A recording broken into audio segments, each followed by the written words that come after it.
Hey guys, I know today's task felt really confusing, so I wanted to make another video just doing one more example for you. I'm going to go back to the original equation we used in number 1, and instead of finding the height of the writer at 70, we're going to try finding the height of the writer at 80. Now this is without the phase shift or without the x shift. So if we think about the scenario again, 80 is going to be somewhere close to the top. So we're expecting to get 2 points either really close to C and D on like closer to the x-axis or maybe above, because remember this highest point here is 90 and the midline is 50. So let's set this equal to 0 and let's solve. So I'm going to say 80 equals 40 sine pi over 9t plus 50. This is going to look really similar. Let's subtract 50 from both sides and we get 30 equals 40 sine pi over 9t. Divide both sides by 40 and I get 3/4 equals the sine of pi over 9t. And this is where we have to come in with our inverse sine. So we would take the inverse sine of both sides in order to get that pi over 9t out of the parentheses. So we'd be left with just pi over 9t on this side.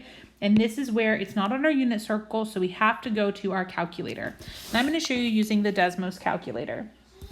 I'm going to make sure that I'm in radian mode. I know that I need to be in radian mode because my equation is in radians. And I'm going to do the inverse sine of 3/4. So there we have it. I get 0.8480627. I'm going to keep that number in my calculator. And on here, I'm just going to write 0.848 to just kind of give myself something to work with. I know I have two scenarios, but I'm just going to solve for one scenario and then use symmetry to find that other one. So let's do this. Let's multiply by 9 over pi. That eliminates the coefficient and leaves me with just t times 9 over pi. Let's go back to Desmos. Times 9 divided by pi is now 2.4295.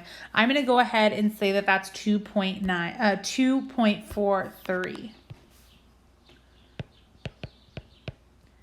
So there we have it. Our first time is 2.43 seconds. And since I don't have the phase shift anymore, I know that this is 0 seconds. 2.43 is kind of somewhere where we thought it would be. It's right here at 2.43 seconds. Sweet. That's our first time. Now, every time it hits that again, I'm going to have another solution. So I can say that our time is not just 2.43, but it's 2.43 plus a full rotation of 18 seconds. But how do I find this matching one right across?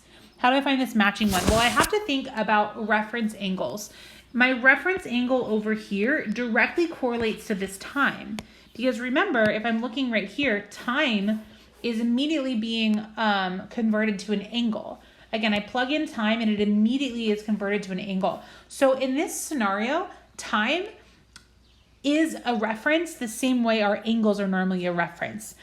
So if it takes 2.43 seconds to rotate from the midline up to this point right here, it takes 2.43 seconds to rotate from this matching point back to the midline.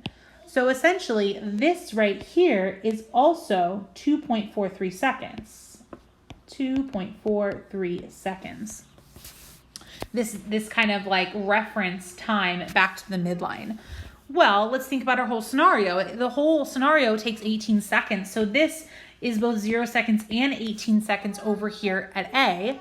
Our halfway point is 9 seconds. So I see that if I just subtract 2.43 from 9 seconds, if I just kind of go backwards, 2.43,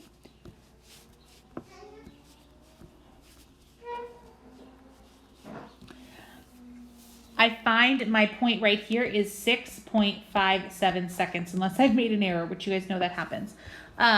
So where am I hitting that height? I'm hitting it right here at 2.43 seconds, and every rotation of the wheel from there, that's the plus 18n. But also right here at 6.57 seconds, 6.57 seconds, and every rotation of the wheel after that, or in this case, plus 18n. So there would be my full solution for that. There would be my full solution. 2.43, and if I want to add this here, and 6.57 would be just a single rotation, almost like the scenarios before where we said just in that first rotation, 0 to 2 pi. And then extending that outward, it would be every 18 seconds after 2.43 and every 18 seconds after 6.57. So I always like to use my x-axis right here as my reference. You could also, if you'd like, use the y-axis right here as your reference and say, well, how many seconds is that from being at the very top of the wheel? That has to match that many seconds from being at the top of the wheel.